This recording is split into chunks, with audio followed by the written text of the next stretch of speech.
이 포스트는 지난주에 했던 것의 종합판이라고 볼 수 있는데 포스트의 P는 펀치라인, 그 다음에 O는 오버뷰, S는 스토리텔링, 또 그 다음에 S는 서머리, 마지막에 T는 터치라인 이렇게 되는 거죠. 그러니까 펀치라인은 뭐냐면 펀치를 한 방 먹이고 시작한다. 즉 충격적인 말로 시작한다. 말을 할 때는 충격적인 말로 시작을 했을 때 집중 몰입이 될 수 있다는 거죠. 그래서 일단 충격을 주면서 시작을 하고 그 다음 오버뷰, 앞으로 이야기할 개요를 설명하는 거죠. 나는 어떤 이야기에 대해서 어떤 이야기를 하겠다. 개요 설명을 하고요. 그 개요에 관련된 스토리텔링, 이야기를 설명해 주는 거지. 그 다음 서머리, 그 이야기의 요점을 다시 한번 정리해 주는 거예요. 서머리, 요약, 요점. 마지막에 터치라인은 처음에 이야기했던 중요한 핵심을 한 번 더 터치하고, 즉 펀치라인에서 이야기했던 핵심을 다시 한번 터치하고 마무리 짓는다, 그런 뜻이에요. 그래서 요거는 이제 앞에 했던 모든 것들을 통합한 그런 말하는 방법이기 때문에 한 문장에 그렇게 하는. 한 이야기가 이렇게, 문장이라기보다는 하나의 이야기가 이렇게 포스트로 이어져야 된다는 뜻이죠. 어렵던데요? 그래서 앞에 걸 다 소화를 해야 돼요. 뭐 엘리베이터 합법도 이해가 돼야 되고, 그다음에 IPB도 이해가 돼야 되고. 엘리베이터와 IPB가 거의 뭐 통합되었다고 봐도 상관이 없죠. 예를 들어서 이제 펀치를 먹인다 한번 봐봐요. 자, 스피치 학원에서는 절대로 발표 불안을 해결할 수 없습니다. 이렇게 제가 이야기했을 때 느낌 어때요? 말도 안 돼요. 자, 뭔가 멍한 느낌 들죠? 한 대 얻어맞은 느낌 들죠? 그렇죠. 스피치 학원에서는 절대로 발표 불안을 해결할 수 없습니다. 이렇게 펀치를 한 방 먹인 거야. 그 다음 오버뷰. 저는 지금부터 발표 불안은 스피치 학원이 아니라 NLP 체면 치료와 스피치 훈련을 통합하면서 훈련할 때 완벽한 변화가 될 수 있다라는 점을 이야기 드리고 싶습니다. 이렇게 앞으로 이야기할 내용에 대한 개요를 설명해 주는 거죠. 다시 봐봐. 오버뷰. 저는 발표 불안은 NLP 체면 치료를 통해서 긴장 떨림이나 불안의 근본 원인을 치료를 하고, 그러면서 스피치 훈련을 통합적으로 진행을 할 때 해결될 수 있다는 점을 말씀드리고자 합니다. 앞으로 말하고자 하는 개요를 설명했어요. 그 다음 스토리텔링, 이야기를 하는 거죠. 그와 관련된 이야기. 최근에 저에게 와서 발표 불안 관련 치료와 훈련을 받은 분이 계십니다.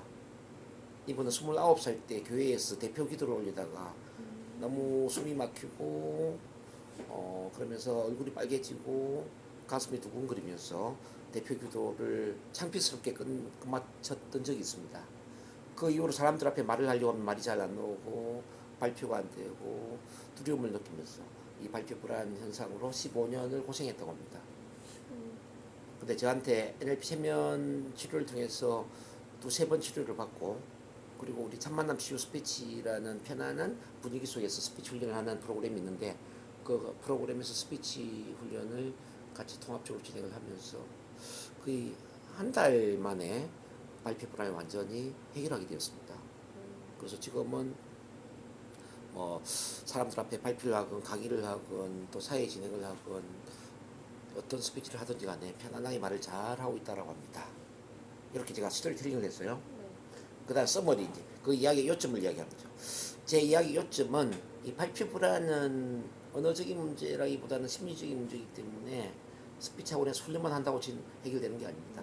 반드시 NLP 체면 치료를 통해서 발표 불안의 근본적인 심리적인 원인을 해결하고, 평가와 판단 없는 편안한 수용 존중의 분위기, 공감적 이해 분위기 속에서 스피치 훈련을 진행을 할 때 빠르게 해결될 수 있다는 점을 말씀드립니다.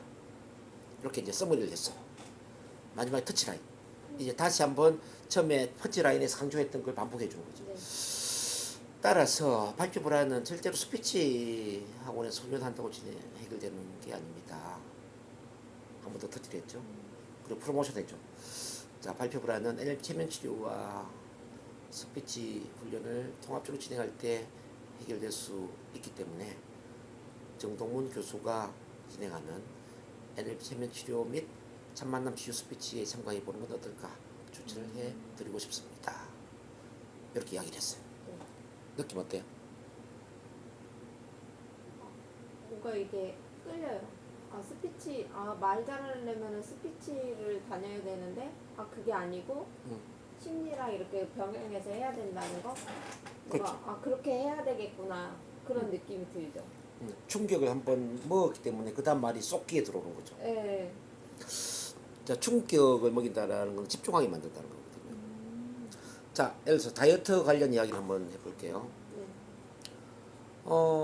살을 빼기 위해서 자 어떤 먹고 싶은 음식을 먹지 않는다든지 그냥 운동만 한다든지 그렇게 해서는 절대 살을 뺄 수가 없습니다. 자, 이렇게 이야기 들으니까 느낌 어때요? 그냥 제가 알고 있는 그 기본 지식을 부정을 하는 거니까 그쵸, 더 좀 듣고 싶죠. 관심 있죠? 어떻게 해야지 살을 뺄 수 있을까? 그렇죠. 살을 빼기 위해서 듣고 먹고 싶죠. 싶은 음식을 참는다든지 그냥 굶는다든지 운동만 많이 한다든지 이렇게 해서 살을 뺄 수 있는 건 아닙니다. 대부분 사람들이 그렇게 생각하잖아요. 거의 그렇게 많이 생각. 그걸 이제 아예 아니라고 규정을 하는 거지. 그리고 이제 오버뷰. 저는 지금부터 자 살을 빼기 위해서는 몸에 필요한 독소를 인체 정화할 뿐만 아니라 몸에 필요한 영양소도 제대로 제공을 하면서 자 불필요한 독소를 빼주되 필요한 영양소를 넣어주는 그런 효소식 인체 정화를 해야만 살을 뺄 수 있다는 것을 지금부터 말씀드리고자 합니다. 자 이렇게 이제 앞으로 이야기할 전체 개요를 한마디로 쭉 정리를 해주는 거지. 이제 이렇게 이야기하는 느낌이 어때요? 효소식 인체 정화에 대해서 한번 들어보고 싶은 생각 드세요? 그러면서 이제 스토리텔링을 하는 거죠. 최근에 제가 건강 상담한 분 중에 병원에 가서 막 당뇨, 고혈압 진단도 받고 그래서 살을 빼기 위해서 하루에 막 아침 저녁으로 2시간씩 매일 운동도 하고 그러면서 탄수화물도 줄이고 고기도 줄이고 막 어떤 채식 위주의 식이요법을 하면서 다이어트를 한 분이 있었어요. 근데 이분이 매일 운동을 하는 게 쉽지 않았기 때문에 운동을 하다 그만두니까 다시 과거로 돌아가더라는 거죠.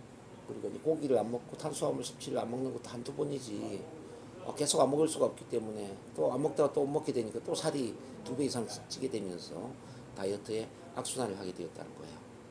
근데 이제 그러다가 효소식 인체 정화 프로그램을 만나게 되었는데 이 효소식 인체 정화 프로그램은 식사 대신에 효소와 관련된 자, 식품을 먹으면서 어떻게 말하면 밥 대신에 식사 대신에 효소식 식사를 하는 거죠. 효소식 이런 디톡스라고 해도 좋지만 어쨌든 그런 식사를 하면서 몸에 있는 모든 독소를 빼주고 몸에 대청소를 해주고 그러면서 이제 효소식이라는 게 몸에 또 필요한 영양소를 넣어주는 거예요. 자, 모든 오장육부가 필요한 영양소는 다시 제공을 해주면서 이렇게 한 달 정도 하다 보니까 살이 거의 15kg 정도 빠져버린 거예요. 몸이 피곤하지도 않고 아침에 일어날 때도 몸이 너무 가볍고 그리고 몸에 활력소도 생기고 에너지도 넘치고 너무 좋아진 거죠. 그러면서 이제 그 다음 살이 15kg 빠진 이후부터는 식사를 반쯤 하면서도 효소식 이제 정화를 병행을 하다 보니까 그냥 굶는 다이어트가 아니라 그러니까 영양소를 충분히 제공해주면서 효소식 인체 정화를 했기 때문에 지금 한 3개월 정도 지났는데요. 지금은 20kg 이상 빠진 상태에 몸이 너무너무 건강한 상태로 다이어트에 성공한 역할 모델로 지금 사람들한테 스피치를 하고 있는 단계예요. 자, 이렇게 스토리를 이야기해 준 거죠. 그리고 써머리.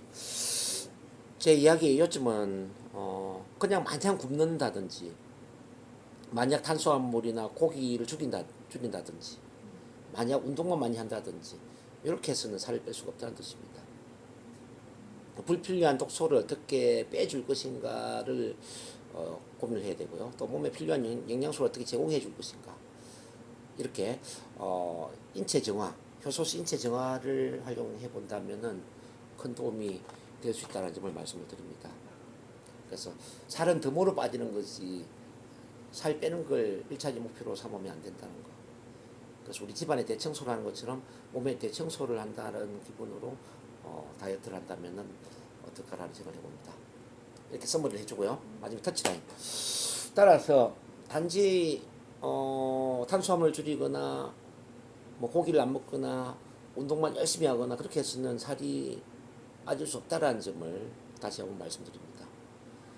효소수 인체 정화를 활용해 본다면은 살만 빠지는 게 아니라 몸도 건강해지면서 살은 더 모르 빠진다는 점을 적극 추천해 드리고 싶습니다.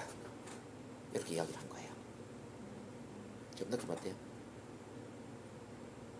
프로그램을 한번 이렇게 이용해서 진짜 살 빠질까? 막 이런 생각이 들어요. 그걸 이용해서 빨리 먹어보고 싶다.